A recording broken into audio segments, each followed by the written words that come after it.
لله رب العالمين، والصلاة والسلام على سيدنا وحبيبنا وشفيعنا وقرة أعيننا ونور قلوبنا مولانا محمد إمام الأنبياء والمرسلين وقائد الغر المحجلين وعلى آله وصحبه الطيبين الطاهرين. اللهم لا سهل إلا ما جعلته سهلا، وأنت يا حي يا قيوم تجعل الحزن إذا شئت سهلا. اللهم ارزقنا الإخلاص في النية والقول والعمل، ونعوذ بك من حال أهل النار. آمين. بسم الله. قال المؤلف الإمام أبو حنيفة النعمان بن ثابت الكوفي رضي الله تعالى وأرضاه.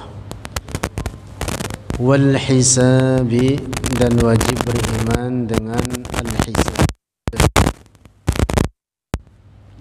Makna harfiahnya perhitungan. Yang dimaksud adalah peristiwa ditampilkannya setiap perbuatan manusia. Ardu a'mal ibad.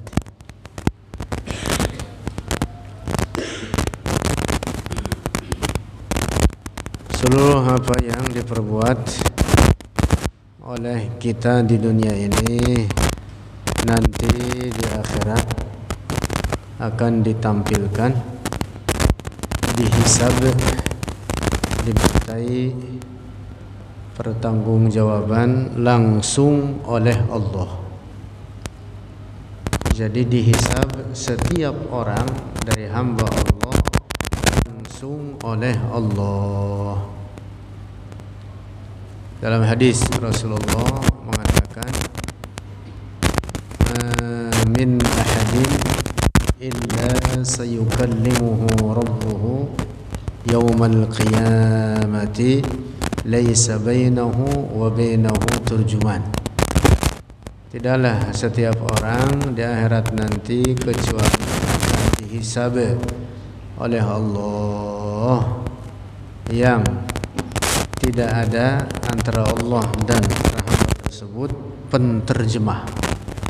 Artinya langsung dihisab oleh Allah. Nah, di dalam Al-Quran Allah berfirman, wa huwa asra'ul hasibin. Dia Allah menghisab dengan sangat cepat. Makhluk Allah ini sangat banyak. Manusia sangat banyak jumlahnya. Belum lagi bangsa jin. Bahkan termasuk kaum Ya'juj dan Ma'juj yang jumlahnya dibanding manusia yang tampil sekarang, yang nampak sekarang ini,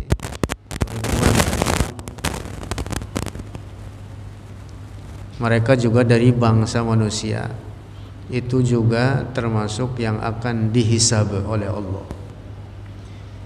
Allah berfirman, wa huwa asra'ul hasibin. Allah menghisab mereka dengan sangat cepat. Ini artinya bahwa peristiwa hisab oleh Allah terhadap para hambanya tersebut bukan dengan kata-kata, bukan dengan huruf, bukan suara. Nah, sekaligus peristiwa ini dan ayat Al-Quran itu tadi memberikan penegasan bagi kita bahwa sifat kalam Allah bukan huruf, bukan suara, dan bukan bahasa. Sebab kalau dihisab dengan kata-kata, huruf, suara, dan bahasa, maka tentu bukan lagi Allah sebagai asra'ul hasibin, tetapi sangat lambat dihisabnya. Karena yang dihisab itu menyangkut perbuatan dan keyakinan setiap orang, dan manusia itu sangat banyak.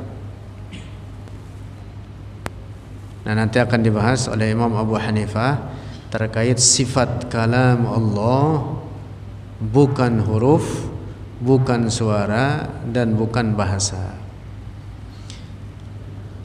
Lanjut. Wal mizani, dan al mizan.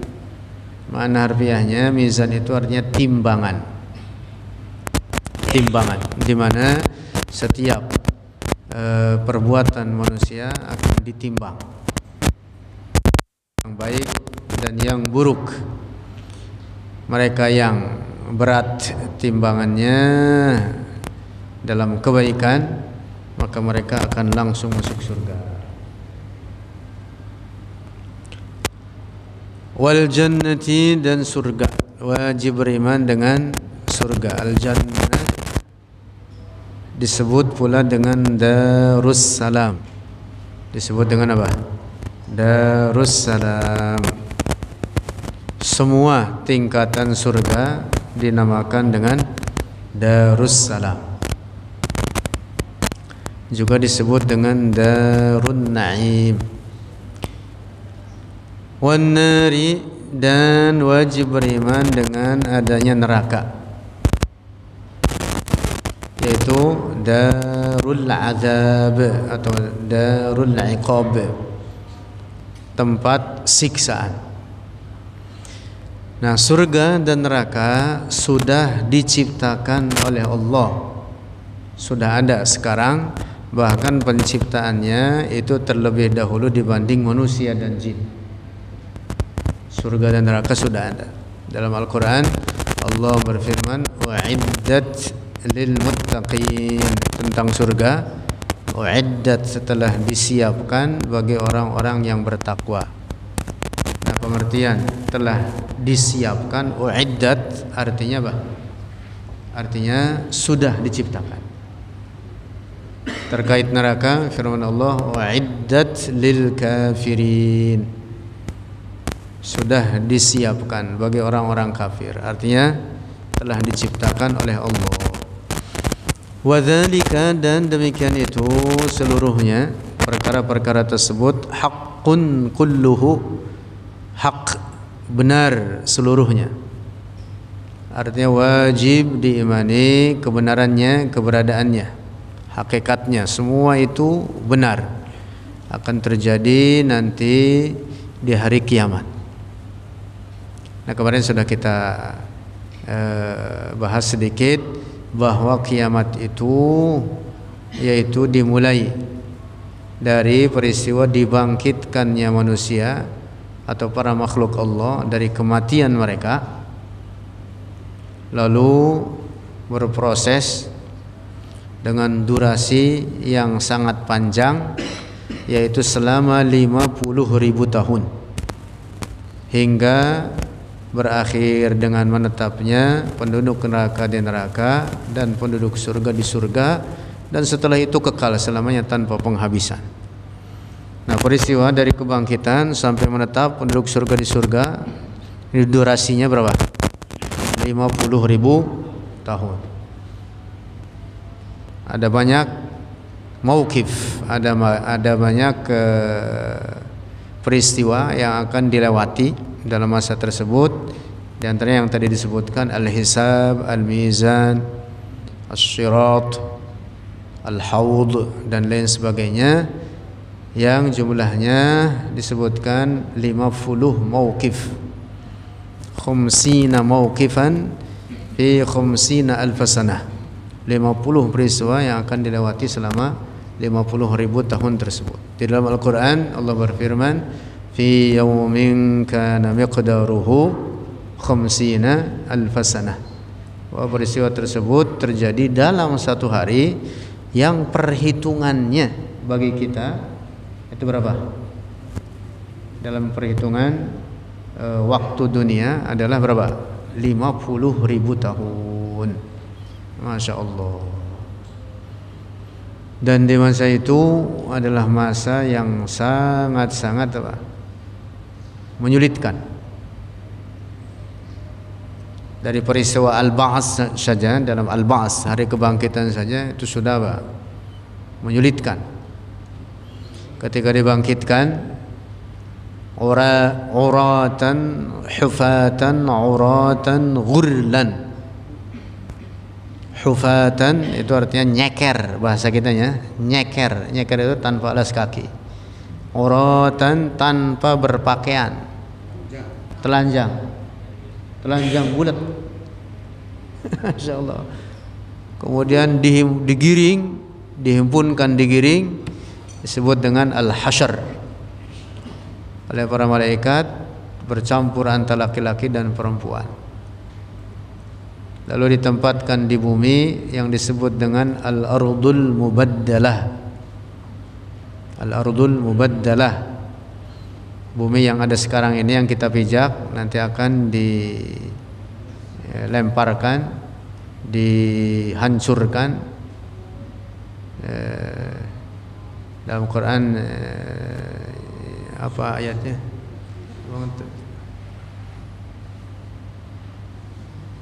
Tudakkul ardu dakkan dakka, dihancurkan kemudian dimasukkan ke dalam neraka.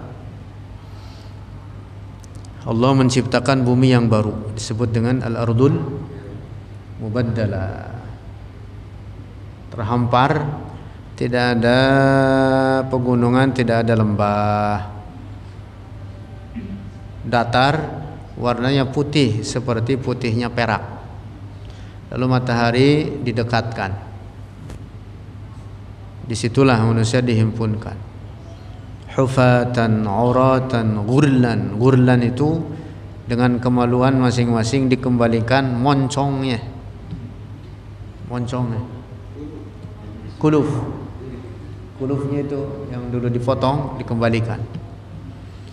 Kecuali para nabi dan orang-orang saleh, para wali Allah, mereka berpakaian, selebihnya hufatan, auratan, ghurlan. Masya Allah. Itu ada beberapa riwayat menyebutkan peristiwa ketika di masa tersebut betul-betul sangat menyulitkan. Lanjut. Wallahu ta'ala, dan Allah ta'ala wahidun, itu esa. Wahid pada hak Allah artinya apa? La syarikalah, tidak ada sekutu baginya.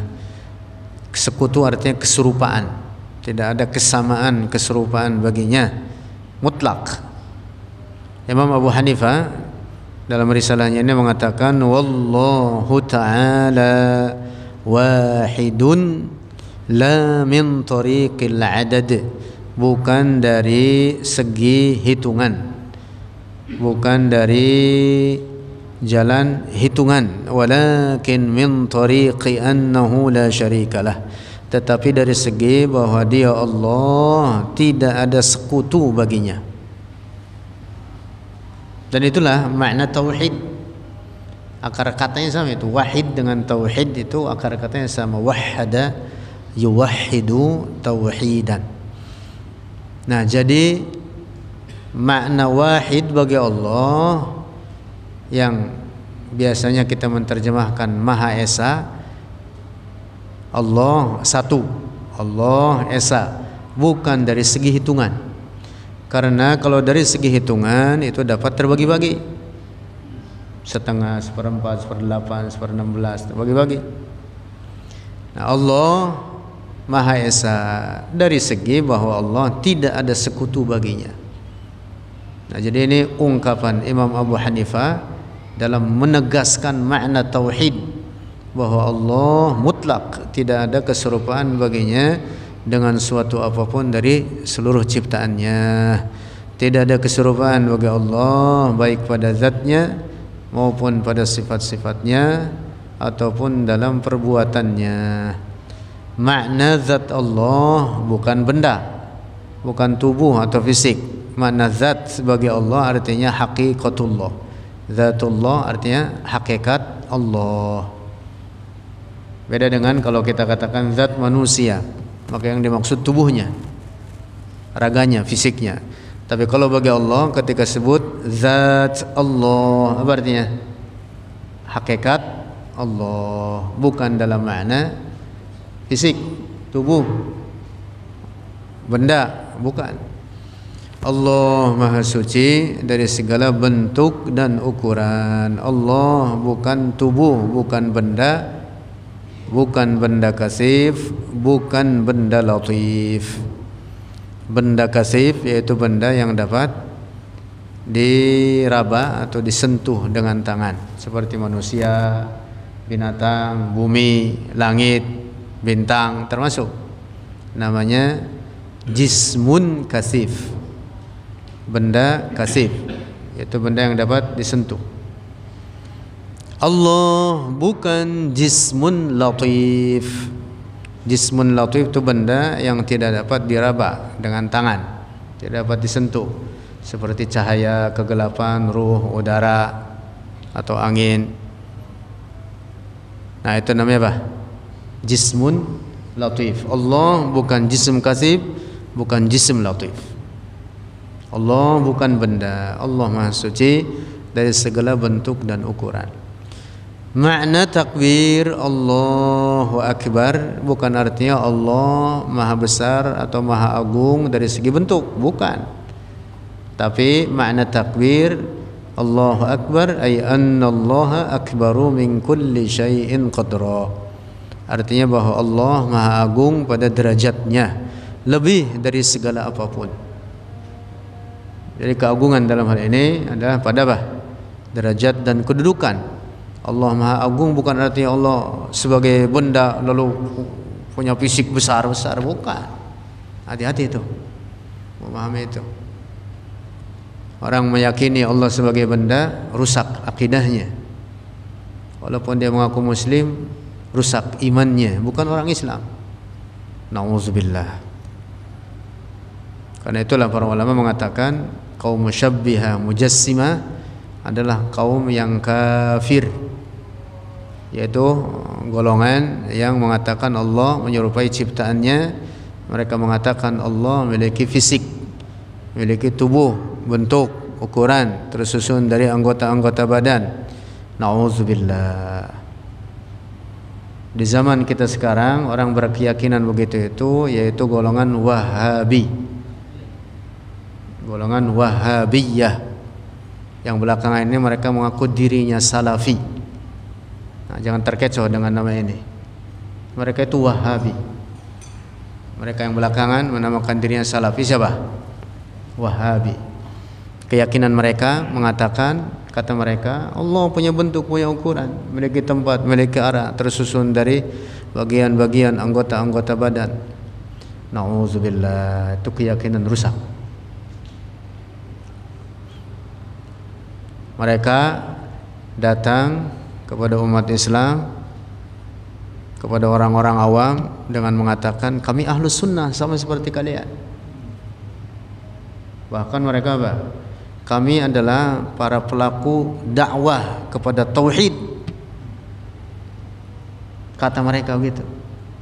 Kalau orang yang tidak paham, oh iya sama nih, ahlus sunnah juga kalau begitu, sama sama kita. Hati-hati.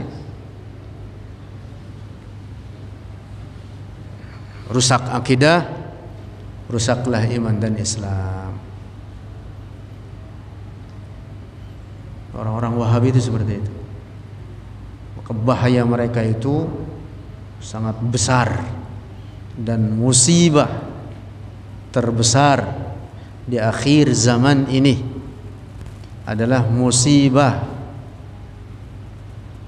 yang disebabkan oleh ajaran Ibnu Taimiyah. Demikian dinyatakan oleh Al-Imam Syekh Muhammad Zahid Al-Kawthari, di mana beliau adalah di antara pemimpin para masyayikh di masa khilafah Utsmaniyah Turki.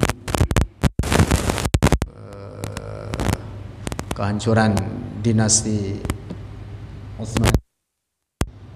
Ada perkumpulan masyayikhnya, di antara pemimpin-pemimpinnya beliau ini seorang ahli hadis besar, namanya Syekh Muhammad Zahid Al-Kawthari. Beliau mengatakan musibah terbesar atas umat Rasulullah ini di akhir zaman ini adalah menyebarnya ajaran rusak Ibnu Taimiyah. Kemudian dikuatkan kerusakan ini, ditambah lagi dengan timbulnya orang bernama Muhammad bin Abdul Wahhab, mengkreasi ajaran yang baru, ditambahkan kepada kesesatan Ibnu Taimiyah. Jadi sesat tambah dengan kesesatan, sesat tambah sesat, ajaran Wahabi, hasilnya ajaran Wahabi. Ada banyak kesesatan Ibnu Taimiyah, yang salah satunya dari sekian banyak kesesatannya itu mengatakan bahwa kata dia Allah memiliki apa? Susunan tubuh, anggota-anggota badan. Nauzubillah. Yang inilah kemudian diyakini oleh orang-orang Wahabi yang belakangan ini mereka mengaku dirinya Salafi. Lanjut. Lam yalid wa lam yulad. Lam yalid, tidak diperanakan dia Allah. Wa lam yulad, maaf, lam yalid, tidak beranak dia Allah. Wa lam yulad, dan tidak diperanakan.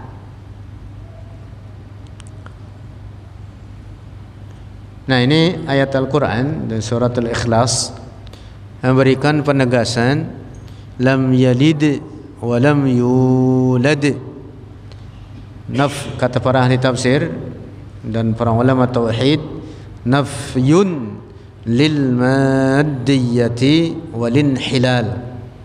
Ayat ini untuk menafikan kebendaan dari Allah, sifat-sifat kebendaan, bahwa Allah bukan benda dan sifat-sifat Allah bukan sifat-sifat benda, dan juga menafikan dari Allah al-inhilal. Al-inhilal itu artinya keterpisahan. Artinya Allah bukan sebagai benda yang tersusun dari bagian-bagian yang dapat dipisah-pisahkan. Allah bukan benda. Ketika disebut Allah lam yalid, tidak beranak, itu artinya bahwa Allah bukan asal bagi sesuatu. Bukan asal bagi sesuatu. Walam yulad, dan tidak diperanakan. Itu artinya Allah bukan berasal dari sesuatu. Nah, begitu. Nah, karena itulah para ulama ahli tafsir dan para ulama ahli tauhid mengatakan bahwa ayat ini nafyun lil maddiyati wal inhilal. Difahami dari ayat ini bahwa Allah bukan benda. Allah Maha Suci dari bagian-bagian, susunan-susunan atau anggota-anggota badan. Ini mendalam sebenarnya makna ayat ini. Kalau dibuka kitab tafsirnya, apalagi itu tafsir belakang itu. Kalau dibuka tafsir misalkan Al-Qurtubi, Masya Allah, itu luas betul. Apalagi Al-Fakhr Razi dalam Tafsirul Kabir menjelaskan ayat ini. Imam Al-Ghazali juga sama dalam Ihya, apalagi dalam syarahnya. Imam Al-Ghazali menulis bab akidah, penjelasan akidah ahli sunnati wal jamaah di jilid pertama, yaitu bab qawaidul aqidah. Kemudian disyarah oleh Imam Muhammad Murtadha Az-Zabidi dalam Itham Sadatil Muttaqin. Itu syarahnya itu. Itham Sadatil Muttaqin. Berapa puluh jilid? Belasan jilid. Syarah Ihya Ulumuddin.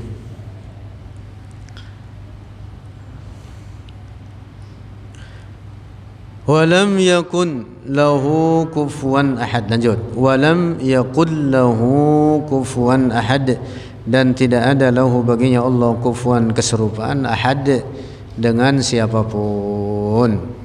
Nah, ini termasuk ayat disebutnya ayat muhkamah. Ayat apa? Muhkamah. Makna ayat ini sama dengan kandungan makna firman Allah laisa kamislihi syai' wa lam yakun lahu kufuwan ahad. Sama dengan apa? Kandungannya kurang lebih dengan makna firman Allah laisa kamislihi syai', yang isinya adalah Tanzih. Tanzih itu pensucian. At-tanzih al-kulli, pensucian yang total, mutlak, dari menyerupai ciptaannya. Kesucian Allah dari menyerupai ciptaannya. Tidak menyerupai apapun. Allah tidak menyerupai apapun. Nah, disebutkan di sini oleh Imam Abu Hanifah, penegasan dari beliau, la yushbihu, tidak menyerupai oleh Allah syai'an, akan suatu apapun, minal asya'i, dari segala sesuatu, min khalqihi, dari makhluknya, wala yushbihuhu, dan tidak menyerupai akan Allah syai'un, oleh suatu apapun, min khalqihi, dari makhluknya. Ini diulang penegasan begini oleh Imam Abu Hanifah untuk meneguhkan makna tauhid, makna tanzih, kesucian Allah dari menyerupai ciptaannya. La yushbihu syai'an min khalqihi wa la yushbihuhu syai'un min khalqihi. Allah tidak menyerupai ciptaannya dan tidak ada ciptaan yang menyerupai Allah, mutlak. Nah, dalam makna ini yang wajib kita yakini, juga wajib kita sebarkan dalam makna akidah tanzih ini, di antara kandungannya yaitu wajib berkeyakinan bahwa Allah ada tanpa tempat dan tanpa arah. Tidak dikatakan di satu tempat, juga tidak boleh dikatakan di semua tempat. Tidak boleh dikatakan ada di mana-mana. Tidak boleh dikatakan bertempat di langit. Tidak boleh dikatakan bersemayam di atas arsy. Nah, maka rusak keyakinan orang-orang Wahabi, mereka yang mengatakan Allah bersemayam, atau kata mereka duduk bertempat di atas arsy. Nauzubillah. Allah yang menciptakan arsy, Allah tidak membutuhkan kepada ciptaannya, tidak bertempat pada ciptaannya. Sebelum diciptakan tempat, Allah ada tanpa tempat. Maka setelah diciptakan tempat, Allah tetap ada tanpa tempat. Allah tidak membutuhkan kepada ciptaannya. Sayyiduna Ali berkata, kanallahu wala makana wa huwa al-ana ala ma alayhi kana. Kana Allah wala makan wa huwa al-ana ala ma alayhi kan. Allah ada sebelum menciptakan tempat, tanpa tempat. Maka setelah menciptakan tempat, Allah tetap ada tanpa tempat, tidak membutuhkan kepada ciptaan. Siapa yang menciptakan tempat? Allah. Siapa yang menciptakan arsy? Allah. Siapa yang menciptakan langit? Allah. Maka rusak orang yang berkeyakinan Allah bertempat di arsy, seperti keyakinan rusak orang-orang Wahabi di zaman sekarang, atau mereka yang mengaku dirinya Salafi. Ingat-ingat ini tauhid ini.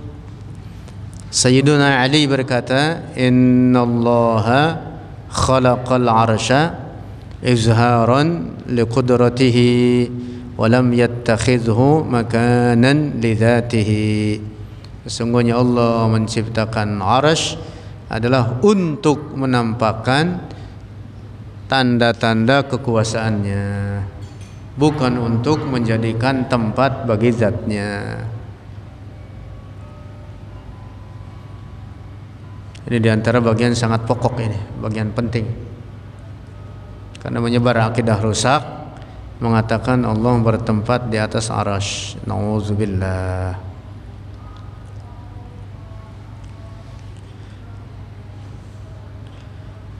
Lam yazal, lanjut.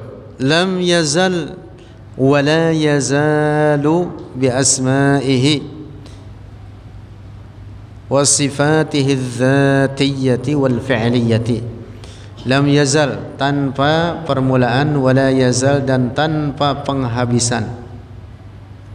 Bi asma'ihi, dengan nama-namanya Allah, dia Allah dengan nama-namanya, wasifatihi, dan sifat-sifatnya, adz-dzatiyyati, baik sifat zat, wal fi'liyyati, dan sifat fi'il.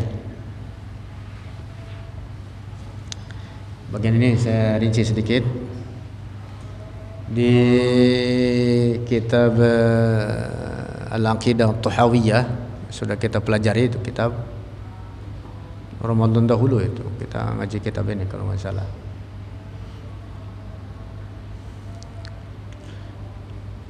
Imam Tahawi yang juga beliau menyadur risalah Aqidah Tahawiyah yang isinya penjelasan akidah Ahlus Sunnah wal Jamaah, itu dari Imam Abu Hanifah atau dari muridnya Imam Abu Hanifah. Kan Imam Tahawi itu mazhabnya Hanafi. Sama persis dengan apa yang diungkapkan oleh Imam Abu Hanifah di sini, bahwa nama-nama Allah dan sifat-sifatnya azaliyatun abadiyah. Mazala, Imam Tahawi berkata, mazala bisifatihi qadiman qabla khalqihi lam yazdad biqaunihim syai'an lam yakun qablahum min sifatihi wa kama kana bisifatihi azaliyan kadzalika la yazalu 'alaiha abadiyya. Teksnya persis begitu. Kata Imam Tahawi apa? Allah dengan nama-namanya dan sifat-sifatnya tanpa permulaan dan tanpa penghabisan. Tidak ada nama Allah yang baharu baginya. Tidak ada nama Allah yang semula Allah tidak memiliki nama tersebut, lalu kemudian Allah menciptakan makhluknya, barulah kemudian ada baginya. Nggak ada begitu. Allah sebagai Al-Khaliq, di antara nama Allah Al-Khaliq, apa artinya? Maha Pencipta. Nama ini bukan berarti setelah Allah menciptakan makhluknya barulah Allah disebut Al-Khaliq, tidak. Allah adalah Khaliq qabla wujudil makhluqat. Allah adalah pencipta. Sebelum menciptakan para makhluk ini, Allah adalah Al-Khaliq. Jadi nama Khaliq bagi Allah bukan ada dari sebab Allah menciptakan para makhluk, bukan. Sebab kalau begitu berarti nama Allah namanya apa? Baharu. Jadi nama-nama Allah, misalkan Al-Asmaul Husna, karena nama-nama Allah itu sangat banyak. Di antaranya Al-Asmaul Husna yang 99, itu semua apa? Azaliyatun abadiyah. Apa artinya azaliyatun abadiyah? Azaliyatun artinya apa? Tanpa permulaan. Abadiyah apa? Tanpa penghabisan. Jadi tidak ada nama Allah yang baharu. Tidak ada Allah memiliki nama dari karena Allah menciptakan makhluknya atau melakukan sesuatu terhadap ciptaannya ini. Tidak ada. Mengapa? Karena zat Allah qadim. Apa qadim? Azali, tiada bermula. Maka demikian pula dengan nama-nama dan sifat-sifatnya pastilah qadim, karena sifat itu tetap dengan zat. Sifat itu tetap dengan zat. Kalau zat itu qadim, maka mestilah sifat juga qadim. Dalam hal ini Allah, zat Allah qadim, tiada bermula. Maka demikian pula sifat-sifatnya apa? Qadim, tiada bermula. Paham tidak ini? Tubuh kita baharu, fisik kita baharu, maka mestilah sifat-sifat tubuh kita juga apa? Baharu. Paham tidak ini? Nah, karena itu maka sifat-sifat Allah dan nama-namanya, bi asma'ihi wa sifatihi, nama-nama Allah dan sifat-sifatnya itu semuanya qadim, tanpa permulaan, tidak ada yang baharu. Nama Allah Ar-Rahman, Ar-Rahim, Al-Malik, Al-Quddus, As-Salam, Al-Mu'min, Al-Muhaimin, Al-Aziz, Al-Jabbar, Al-Mutakabbir, Al-Khaliq, Al-Bari, Al-Musawwir, Al-Ghaffar, Al-Qahar, dan seterusnya. Itu Al-Asmaul Husna. Tidak ada satupun dari nama-nama tersebut yang baharu. Semuanya tanpa permulaan dan tanpa penghabisan. Nah, ini pengertian bahwa nama-nama dan sifat-sifat Allah qadimatun atau azaliyatun. Disebut oleh Imam Abu Hanifah di sini lam yazal wa la yazal. Lam yazal wa la yazal bi asma'ihi wa sifatihi adz-dzatiyyah wal fi'liyah. Zat Allah, sifat zatnya dan sifat fi'ilnya Sifat fi'il itu adalah sifat perbuatannya Allah. Semuanya qadim. Insyaallah besok malam kita rinci terkait bahasan zat dan fi'il. Karena ini panjang. Kesimpulannya bahwa sifat-sifat Allah, baik sifat zatnya atau sifat fi'ilnya, sifat perbuatannya, itu semua tanpa permulaan, tanpa penghabisan. Ini bagian pokoknya nih, bagian fondasinya. Tidak ada yang baru. Nama-nama Allah tidak ada yang baru. Allah misalkan di antara nama dan sifatnya apa? As-Sami'. Apa artinya As-Sami'? Maha mendengar. Bukan artinya bahwa nama Allah ini ada bagi Allah setelah Allah menciptakan segala suara, barulah kemudian Allah disebut As-Sami'. Tidak. Sebelum Allah menciptakan segala suara, Allah adalah As-Sami'. Sebelum Allah menciptakan para makhluk, Allah adalah Al-Khaliq. Begitu.